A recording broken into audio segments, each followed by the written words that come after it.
Seja bem-vindo a mais um vídeo do meu canal. Hoje a gente vai falar de Petrobras. Se você quer investir na Petrobras, acompanhe esse vídeo até o final, porque a gente vai falar sobre 10 fatos que você precisa saber a respeito dessa empresa. Tá comigo aqui o João Daronco. Tudo bom, João? Ele é do departamento de análise da Suno, ajuda na carteira Small Caps lá, que é muito vencedora, certo, João? É isso, Thiago. Muito obrigado pelo convite. Vamos conversar um pouquinho sobre o Petrobras. Eu acho que é uma empresa que tem um futuro gigantesco pela frente e vai ser transformacional para os próximos anos. Beleza, vamos lá para o material que a gente preparou. Primeiro fato, eu acho que a gente pode começar falando sobre quem é a Petrobras. Bom, a Petrobras ela foi criada lá em 1953, foi a maior estatal que já teve no Brasil por muito tempo, tem sua sede no Rio de Janeiro e é considerada a 70ª maior empresa pública do mundo. Ela tem um valor de mercado aí de 350 bilhões de reais. Foi criada lá pelo Getúlio Vargas, né? Campanha O Petróleo é Nosso.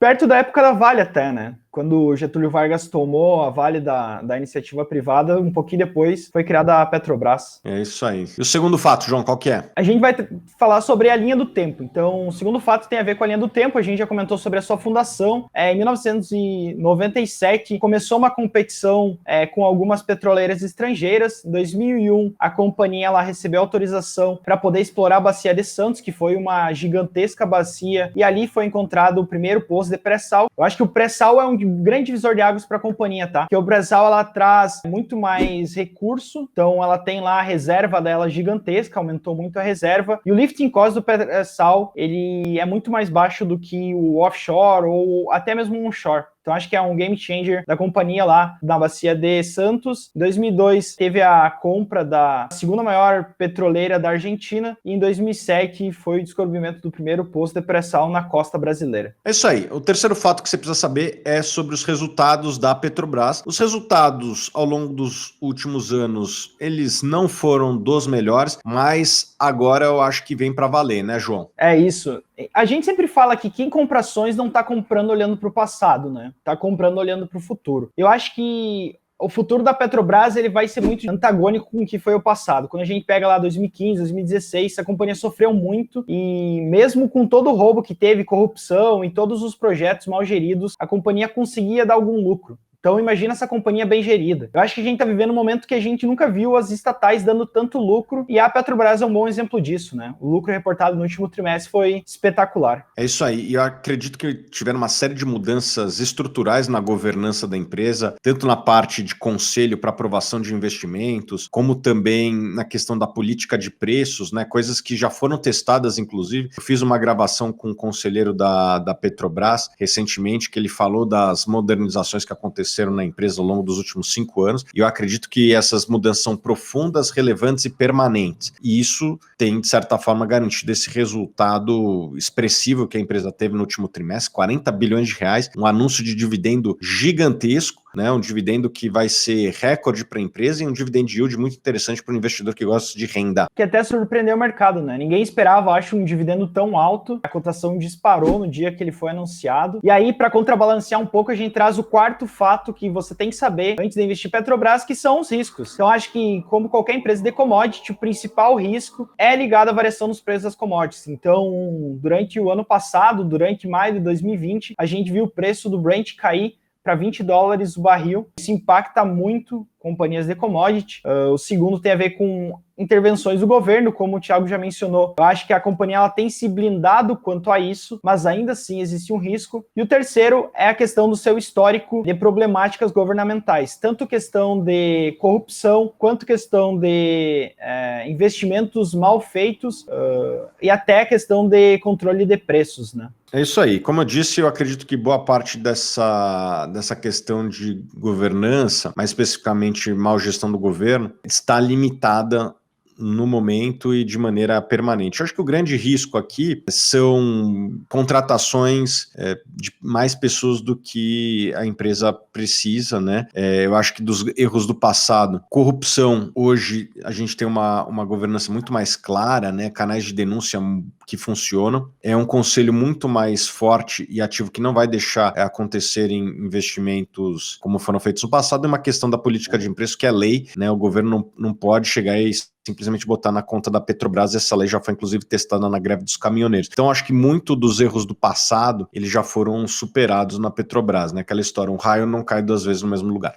E eu acho que à medida que os investidores forem vendo que essa blindagem existe, o desconto da Petrobras em relação aos seus pares internacionais vai começar a cair. Se eu não estou enganado, tá umas 3 ou 4 vezes a Petrobras ela tá descontada em relação à ExxonMobil, Shell. Então, acho que à medida que os investidores forem sentindo realmente que a Petrobras está se tornando independente, essa disparidade entre eles vai diminuir e a cotação da companhia tende a apresentar mais próximo do seu valor intrínseco. É isso aí. Vamos para o quinto fato. E o quinto fato tem a ver com a sua composição acionária. Como a gente mencionou, ela é uma empresa estatal e o governo ele detém um pouquinho mais do que 50% das ações ordinárias, que são as ações que dão direito a voto. De um total, o governo ele tem 28% do capital total, seguido pelo BNDES, participações, Capital Research e a BlackRock, que são investidores institucionais internacionais que investem nas maiores companhias do Brasil, investem tanto na Petrobras quanto na Vale, em algumas outras gigantescas nacionais. Lembrando que essas informações aí tem no Status Invest, certo, João? Status Invest, amo muito tudo isso, todo mundo usa recusa imitações.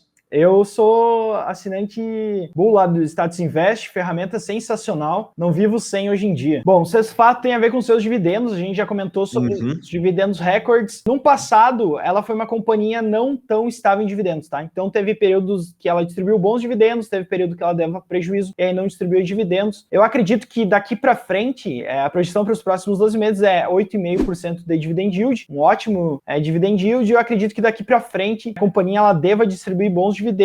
Tem um pouco daquela questão da oscilação do lucro em relação ao preço do Brent, normal para commodities, mas eu acredito que o dividendo ele deva ser algo mais recorrente em relação ao passado da companhia. Eu tenho projeções até mais ousadas do que as que estão aí. Eu acho que a empresa pode pagar entre 15% e 20%, está gerando muito caixa, né? Só para vocês terem noção, vai ser 10% daqui até o final do ano, praticamente, né? E isso aí pode se repetir com bastante intensidade no ano que vem. Então, realmente a empresa ficou um período sem pagar dividendo ali, de 2014 até 2016, 2017, ficou um tempão sem pagar, mas eu acho que a realidade hoje é outra. A empresa está com um balanço saudável, não tem mais aqueles planos homéricos de crescimento, de construir refinaria Abreu e Lima, comprar refinaria no Texas, não tem mais essas loucuras que tinham no passado. A empresa está gerando caixa, ela deve retornar para o acionista, mesmo porque o principal acionista, que é o governo, está precisando de dinheiro, né? Esses dividendos vêm boa hora aí para o governo que precisa de dinheiro, que tem um déficit grande. É isso. E eu acho que os dividendos desse segundo trimestre dão uma sinalização boa para o mercado que ela vai continuar pagando, né? E o sétimo fato tem a ver com a volatilidade. Então, se você gosta de montanhas russas, eu acho que a Petrobras pode fazer sentido para você. Ela é bem mais volátil que o mercado, 65% mais volátil que o mercado, mas a gente lembra aqui que volatilidade não é risco. Então, volatilidade só tem a ver com quanto o papel ou quanto o preço da tela varia, tá? Então, acho que por ser estatal e ter algumas questões governamentais de interferência meio corriqueiras, acaba que o papel ele varia muito mais do que o mercado em geral. Mas eu reconheço que é um papel com um risco maior que a média, né? É uma empresa que é estatal, é uma empresa que tem essa questão dos ciclos do petróleo, né? Com altos e baixos. O petróleo no passado teve algumas classes negociadas que chegaram a ter preço negativo no passado, algo inimaginável, né? Então esse tipo de coisa impacta realmente o operacional da empresa, que naturalmente tem uma volatilidade maior, porque tem risco maior também que a média. Você concorda, João? Concordo. Quando a gente pega, por exemplo, a Vale para comparar, não é o mesmo business, mas eles dois estão ligados, são gigantescas ligadas a commodities, né? A Vale não tem questões estatais que interferem nela. Então eu concordo que a Petrobras ela tem maiores riscos que a média das empresas da Bolsa. E outra, a Vale praticamente não tem dívida, a Petrobras tem uma dívida que está sob controle, mas é uma dívida, né? Enquanto a Vale praticamente não tem dívida. Então tem essa questão da dívida também, que para uma empresa que tem altos e baixos só piora a situação, tá? Não que você não deva ter ações da Petrobras, eu gosto das ações da Petrobras, mas você tem que ter consciência que é uma ação com mais riscos, tanto na volatilidade do papel, como também no operacional da empresa. E eu acho que também tudo depende do preço que você paga, né? O risco tem muito a ver com o preço que você paga. Em preços atuais, assim, eu acho que, assim, você tá pagando tá levando muito mais do que você tá pagando, o risco, dependendo do preço que você paga, vai vai diminuir bastante. Oitavo ponto, endividamento, como a gente já comentou. A dívida líquida sobre EBITDA da companhia, ela disparou lá em 2015, 2014, muito porque o operacional ele caiu bastante, tá? Então, a empresa ela se alavancou muito e aí, desde lá, ela vem apresentando queda na sua dívida e aumentando o seu operacional, o que faz com que atualmente ela tenha um indicador de dívida líquida sobre EBITDA de 1,7 vezes, o que eu considero bastante saudável para a companhia. O endividamento saudável já foi muito pior. Nono fato tem a ver com a participação dela no Ibov. Ela tem uma participação bastante relevante, 4,4% do Ibovespa, uma das principais empresas da Bolsa, e aí se fala muito sobre a Bolsa brasileira ser muito ligada a commodities. A Vale e a Petrobras estão aqui para mostrar isso, né?